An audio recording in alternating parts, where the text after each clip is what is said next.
Hello and welcome to a comprehensive guide to the Roller Beetle mount in Guild Wars 2. This guide is a lot. We're going to be covering almost every single thing about this mount in the game. Feel free to skip around to whatever section you would like, depending on what you want to learn, or feel free to watch everything to learn it all and also support my channel. First, we are going to be talking through everything you need to do to unlock the mount. Then we are going to go over a basic introduction on how to use the mount. Then we are going to be talking about different Roller Beetle races that you can do for achievements, and also a variety of different and unique rewards. Then we will be going over some community resources that can show you how cool roller beetles are, and also how to push the limits of roller beetle racing.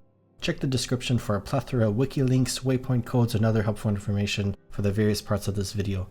Let's get started.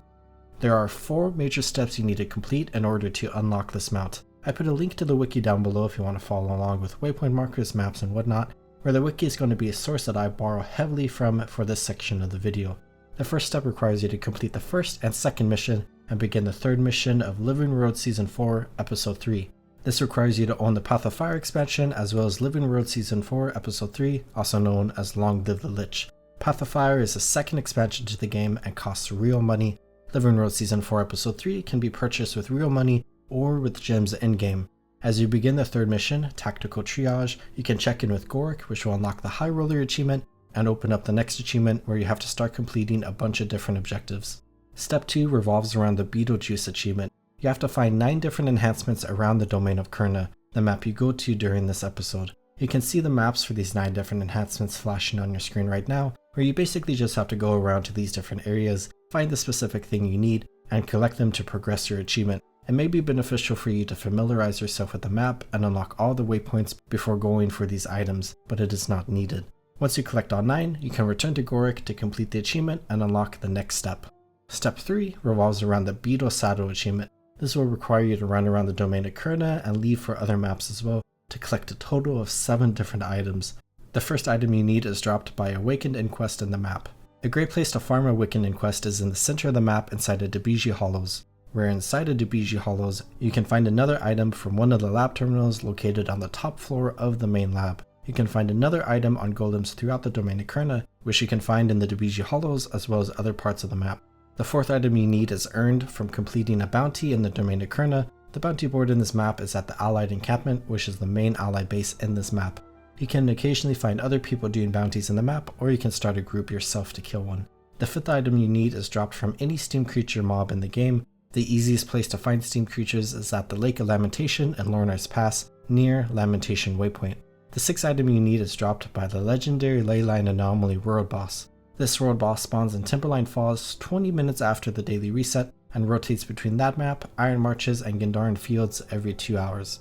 You can find a link to the event timers page on the wiki down in the description. And the last item you need to collect is dropped by the Mark II Golem World Boss in Mount Maelstrom, which spawns 2 hours after reset and every 3 hours thereafter. Link to event timers in the description. Once you collect all 7 items, you can return to Gorik in the domain of Kurna to complete the last couple of steps, which will unlock the final achievement. Step 4 revolves around the Beetle Feed achievement. This, much like the previous 2 achievements, will require you to collect 7 different items from the domain of Kurna and around the world as well. The first item requires you to complete a Trample Scarabs with your mount to contain the Outbreak event that can be found periodically throughout the Western Front and Front Line.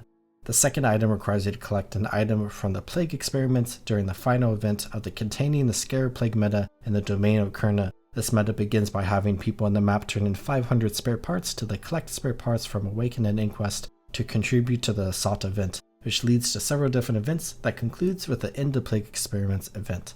The third item is dropped by Janundu worms in the Crystal Desert. You can find a lot of worms throughout the sulfurous rivers in the Desolation.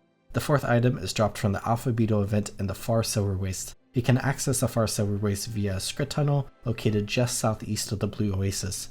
The 5th item is purchased from the task vendor near the Apismic Grounds waypoint. This requires you to complete the Help the Critically Endangered Hecate Tribe task since the last daily reset, and to have 50 inscribed shards, which is the domain of Kurna map currency you can earn via karma from task vendors in the map, from Kurnan supply caches around the map, from the map's main meta, and from other sources. The 6th item you need is dropped from Cave Worms in Natuka Pond in the northwest corner of the map. You can access this area by running through the tunnels just south of the pond at the Loyalist Warren. The final item is dropped from the Toxic Spider Queen and Kessex Hills that will occasionally spawn near the Gap Waypoint and Viathan Waypoint. Once you collect all 7 items, you can return to Gorik, complete the achievement, and unlock your Roller Beetle mount. Once you have unlocked your Roller Beetle, you have access to a variety of different skills that allow you to navigate the road in a unique way, and you also gain access to masteries that you can unlock to upgrade your Roller Beetle. You can move around on your Roller Beetle at a relatively low speed in the same fashion as your player character and other mounts. But your primary movement ability is Boost. This will accelerate you forward at mid speeds, but also reduce your ability to turn as you do so. You can slowly turn as you are moving with the Roller Beetle, but you can use the Drift ability to reduce your friction with the ground and to increase your turning speed. Mastering Boost and Drift is the most important part to being able to use a Roller Beetle reliably, where you can navigate maps very quickly with your Roller Beetle mount once you learn how to use these 2 abilities. Where, honestly, the best way to do this is to just practice using this mount. The northern parts of the domain of Kurna are incredible places to just ride around on with your Roller Beetle, likely by design with this map being released with the mount, where you can just practice these 2 skills in this area and get used to handling the mount. If you like a more structured training method, you can do Roller Beetle races around the world, which I will talk more about in a moment. But I will highlight the Roller Beetle training adventure that starts in the Allied encampment, which may be a good beginning adventure to navigate through parts of the domain of Kurna. People enjoy different keybind settings, but I will mention that I like having Boost, which is mount ability 1, bound to V, and Drift, which is mount ability 2, bound to C, which I use while pressing A or D to turn left or right respectively. Going back to the Roller Beetle itself, its engage ability is called Roll Out, which will basically roll you forward and damage any enemies that you pass through. This will roll you forward, so if you're wanting to land on a group of mobs, you will want to activate this ability a distance before those mobs, otherwise you will fly past them. The first mastery that you unlock is Wrecking Ball, which will knock back any enemies you roll through with your Roll Out ability. The second mastery is called Barrier Smash, which will allow you to roll through special Roller Beetle walls that you can find in certain maps, such as in a few locations around the domain of Kurna, which block the entrance to some extra loot. This will also allow you to destroy volatile crystals across the domain of Kurna, which is a pretty small and irrelevant mechanic that just gives you a bit of volatile magic and experience. The third and final mastery for the Roller Beetle is Big Air. This will allow you to perform a trick by holding down your spacebar while you are mid-air with a Roller Beetle in order to regain endurance. This is kind of a high-risk, high-reward skill, where when it comes to competing for top scores in Roller Beetle races that we'll talk about later, it is crucial that you master this skill. But if you're still performing a trick when you land, you will lose endurance and potentially put you in a worse spot that you were before you tried to do this, because you need endurance in order to use Boost. Where these are all the major parts of riding a Roller Beetle, where as you learn and practice all these, especially Boost and Drift, you can ride your Roller Beetle all around the world of Tyria, at least in places where mounts aren't restricted. And just like with any mount, recognize the times that you should use a Roller Beetle or another mount. If you have a long stretch in front of you without any major barriers, you should use a Roller Beetle. If you have to scale a mountain, consider another mount. Additionally, I'll give some resources to more of the technical stuff to riding a Roller Beetle in a bit. But let's talk about Roller Beetle races, where I mentioned the Roller Beetle training adventure in the domain of Kurna earlier, but you can also find a variety of different mount races across the world that you can use Roller Beetles in, such as festival races as well as races introduced earlier on in the Path of Fire expansion, such as the race at the beginning in the free city of Amnoon. But the biggest collection of races that I want to highlight are related to the Roller Beetle Racing achievement category that you can find in the Side Stories tab in the Achievements page. These achievements involve 6 unique races, as well as an additional race added after the originals. The first race in this category is a Rolling Rookie Keswick's Corner race located near Overlake Haven and Keswick Hills. This is a pretty quick and easy race that will teach you the basics of these races and lead to the other races located in Brisbane Wildlands, Gandharan Fields, Snowdon Drifts, Mad Maelstrom, and Diasa Plateau. There are also a ton of different achievements you can complete, including completing all of the races once and also completing the race within the Gold Challenge limit, where in order to complete each race within the fastest time limit, you will have to practice them a lot. Some of them, such as Ghostfire Run and Lakeside Loop, are pretty easy, but others, such as Tropic Valley Raceway and Jormag's Fang, are considerably harder.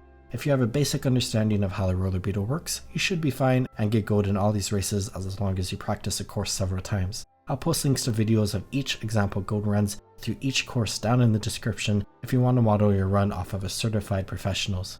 There are also a few other achievements in this category, such as completing each race 15 times and to talk to an NPC, where as you complete all the races, you can unlock a racing scarf head item, and as you complete all of the races within the gold time limit, you can unlock a golden racing scarf. But as you complete all these various achievements and also complete the courses, you unlock racing medallions, where this is a special currency that can be spent at race prizes vendors located at the start of each of these courses. You can buy a variety of different foods and drinks, which are pretty useless and not worth your medallions, but is a nice role-playing touch. You can also unlock guild decorations that allow guilds to build their own Roller Beetle races in their guild hall, but you can also unlock a wide variety of different cosmetics, including a bunch of different tonics, a mini, and 2 helmet skins, where you can decide what you want to unlock, complete all the achievements, and continuously complete all the races every day to unlock a bunch of racing medallions.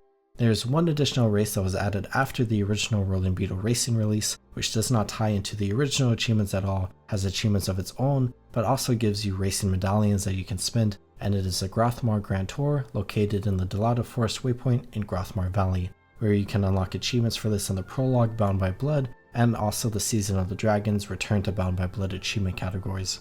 Just like pretty much every piece of content in any video game, this is obviously all optional. Don't feel too stressed about having to complete all the achievements and unlocking all of the rewards. I personally have had an absolute blast completing everything there is to do with Roller Beetle racing, but some people may only have a few specific rewards that they want to go for, or some people don't enjoy racing at all and don't even touch it. All wish is okay. But if you are someone who is super interested in Roller Beetle racing, there is a lot more that you can look at. Well, let's go over some community resources when it comes to Roller Beetle racing. And this is where I have to admit that while I love the Roller Beetle mount and completing the races, I never got super into the Roller Beetle racing community and the super high level things you can do with this mount, where consequently, I am not the best resource for this and will share a ton of resources down in the comments. The primary resource that I want to share is the Beetle Rank website that houses a ton of resources related to Roller Beetles. If you're super interested in Roller Beetle racing, I highly recommend you explore this website, but I will highlight 2 pages. The first is a list of resources on how to be fast with the Roller Beetle. This includes a variety of videos by a variety of people that go in depth on different technical skills you can master, including but not limited to hyper boosting, hyper wiggles, air drifting, and ACS drifting. There's a lot you can learn, and I have not even mastered any of these. The second page is a speedometer add-on that you can install following the instructions on the GitHub page. This will add a speedometer in-game for you that shows you how fast you're moving and has a bunch of other features. And just a reminder, installing these add-ons and learning these technical skills is not necessary for completing any of the races in-game or to navigate around maps, and always poses a risk with third-party installations, but just help you push the Roller Beetle further if that is what you're interested in. If you don't know where to begin with any of this, I'll share a 5-minute video about drifting mechanics down in the description that should help your drifting skills out a lot. I mentioned earlier that guilds can make Roller Beetle races in their guild hall, and that is absolutely true, where a ton of different people have made super cool races in their guild hall. Additionally, people have made up their own races across the Rotateria with the different maps and the geometry present within each map.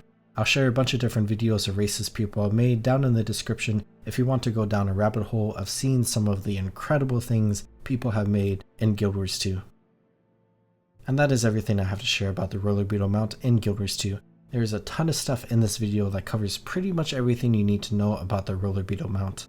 There are also a lot of technical stuff and community resources that I shared down in the description that I definitely encourage for you to check out if you're interested in pushing your Roller Beetle skills to a whole other level. I hope you found this video helpful, and I hope you are taking good care of yourselves. Have a good one, everyone.